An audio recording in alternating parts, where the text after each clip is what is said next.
Hari ini aku pengen bahas fakta menarik iblis di Kimetsu no Yaiba coy. Tapi pakai AI ya. Apakah bisa? Simak video ini sampai habis. Halo para penonton, apa kabarmu di sana? Kembali lagi bersama saya Cigo dan ya hari ini kita bakal bahas fakta menarik iblis di Kimetsu no Yaiba ya, tapi pakai AI coy. Apakah bisa? Tonton video ini sampai habis. Tapi sebelum kita mulai videonya, jika berkenan jangan lupa untuk klik like, share, kepada subscribe ya, agar channel ini terus berkembang dan aku juga makin semangat untuk konten. Oke, kita langsung aja pakai ChatGPT-nya. Jadi ini udah siap ChatGPT. Jadi langsung aja kita ketik gitu kan, fakta menarik iblis di Kimetsu no Yaiba. Fakta menarik iblis di Kimetsu no Yaiba. Apakah bisa? Tapi kemarin tuh aku udah pernah coba gitu kan, nggak pakai apa sih namanya game embel-embel pembaca manga dan sebagainya. Tapi ya seharusnya bisa cuy. Oke, ini ya kita baca langsung aja. Jadi kalau misalnya aku ingat gitu kan, nanti aku tulis poin-poinnya di AI itu dia bahas apa cuy. Tapi kalau ingat gitu ya, karena di video kemarin tuh aku malah gak ingat gitu kan untuk ngetik poin-poin dari AI itu sendiri dia membahas apa gitu kan. Ya, kalau misalnya ingat nanti aku ketik. Oke, kita baca dulu ya. Di dalam serial anime dan manga Kimetsu no Yaiba Demon Slayer, iblis dalam bahasa Jepang disebut Oni adalah salah satu elemen utama dalam cerita. Berikut adalah beberapa fakta menarik tentang iblis di Kimetsu no Yaiba. Yang pertama, asal usulnya. Iblis dalam Kimetsu no Yaiba berasal dari manusia yang terinfeksi oleh makam Temizuya. Muzan Kibutsuji, iblis pertama. Muzan memberikan darah iblisnya kepada manusia dan mereka berubah menjadi iblis dengan kekuatan supernatural. Berarti semua iblis itu berasal dari Muzan pada awalnya gitu kan.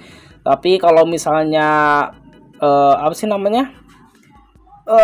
Bentar, maksudku gini, kan yang aku tahu gitu kan, itu iblis di Kimetsu no Yaiba itu dari darah iblis sebelumnya gitu kan. Nah kalau misalnya untuk semuanya itu kalau misalnya kayak gini gitu kan, ini fakta yang menurutku baru tapi sebenarnya nggak baru-baru banget gitu kan. Fakta menarik tapi nggak baru-baru banget. Jadi ya ini diingatkan lagi lah ya, kalau misalnya darah iblisnya itu memang sebenarnya dari Muzan gitu kan.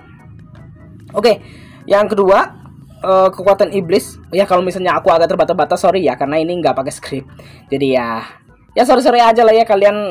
Aku pengen minta penontonku yang apa sih namanya adaptasi, masa penontonku yang adaptasi. Tapi ya mau gimana lagi gitu kan, karena tempat skrip gitu kan. Dan kalau misalnya diedit ya mau gimana ya, mau gimana ya tetap kayak gitu aja ya.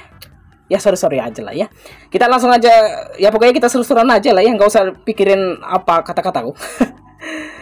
Nggak usah pikirin kelemahanku. Oke, kekuatan iblisnya itu, setiap iblis memiliki kekuatan dan kemampuan yang unik. Beberapa diantaranya adalah kecepatan dan kekuatan fisik yang luar biasa, sementara yang lainnya itu memiliki kekuatan khusus mengeluarkan racun dan mengendalikan elemen tertentu.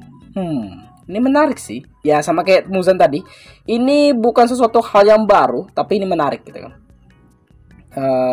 Kayak diingatkan lagi lah gitu kan. Terus ke Muzan Kibutsuji ini, Muzan Kibutsuji adalah iblis pertama yang menjadi pencipta dan pemimpin iblis lainnya. Dia adalah karakter antagonis utama dalam cerita Muzan yang dalam cerita ya, sorry. Muzan sangat kuat dan memiliki kemampuan untuk mengubah penampilannya sehingga sulit untuk dikenali. Ini nggak terlalu menarik sih, dan aku juga udah tahu gitu kan. Terus kemampuan menyamar. Iblis dalam Kimetsu no Yaiba memiliki kemampuan menyamar sebagai manusia. Mereka dapat memanipulasi wujud fisik mereka sehingga terlihat seperti manusia biasa. Ini memungkinkan mereka untuk menyelinap di antara manusia dan menjalankan rencana mereka dengan lebih baik. Wow. Ini baru sih. Karena yang aku tahu itu yang bisa berubah dan berbaur dengan manusia itu cuman Muzan sama Daki coy. Sisanya aku belum tahu coy. Karena sejauh ini kan kakak Daki itu bukan bukan menyamar. Dia itu tinggal dalam bayangan kalau nggak salah. Terus kan kalau misalnya iblis yang baru ini dalam gentong. Jadi itu nggak berbaur juga. Jadi ya itu sih kalau misalnya iblis yang aku tahu gitu yang bisa menyamar. Oke, lanjut lagi ya. Kelemahan iblis. Iblis dalam cerita ini memiliki kelemahan terhadap matahari. paparan sinar matahari dapat menyebabkan mereka terbakar dan merusak tubuh mereka. Ini membuat matahari menjadi senjata efektif untuk melawan iblis. Ini udah tahu lah ya kita lah ya. Jadi ini bukan fakta yang menarik lagi. Keberagaman iblis. Kimetsu no Yaiba menampilkan beragam jenis iblis dengan penampilan yang berbeda.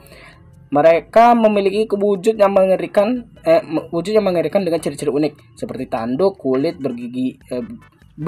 berwarna, gigi tajam atau ekor.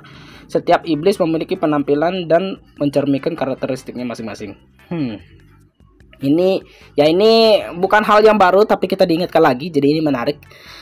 Terus Tanjiro's Blade, pahlawan utama dalam cerita ini, Tanjiro Kamado menggunakan pedang bernama Nichiren Blade yang untuk melawan iblis ya. Setiap pedang memiliki warna yang berbeda dan mencerminkan kemampuan khusus yang dimiliki pedang tersebut dalam melawan iblis. Ini nggak baru-baru banget. Kalau misalnya memang kamu nggak ngikutin Kimetsu no Yaiba, ini mungkin sesuatu fakta yang nggak baru sih.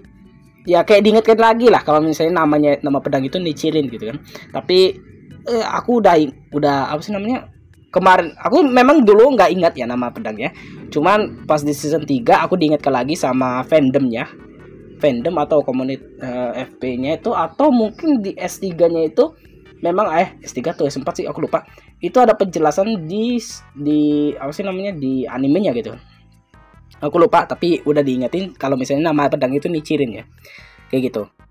Oke, segitu aja dulu untuk video kita kali ini. Bagi kamu yang udah nonton video ini sampai habis, saya ucapkan terima kasih. Karena buat video ini tuh gak gampang cuy, perlu effort, waktu, dan tenaga. Makanya aku apresiasi banget buat kamu yang udah nonton video ini sampai habis. Dan silahkan komen ya menurutmu gimana tentang fakta menarik yang dikasih oleh ChatGPT ini. Apakah menarik atau enggak? Silahkan komen aja. Tapi ya, kurang lebih semua fakta menarik yang dikasih dia sih udah kita tahu lah ya. Jadi ya, gak seseru yang kemarin gitu kan.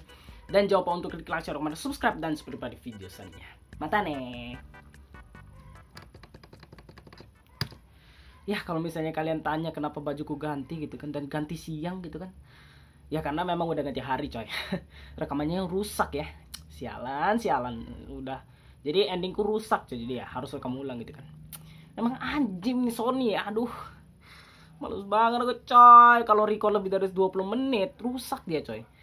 Kadang cuma 10 menit rusak juga gitu kan. Mungkin masternya juga celek gitu kan. Gak bisa ngecut screen recorder sebebasku. Anjing lah. Kapan punya PC streamer biar bisa record dengan tenang gitu kan.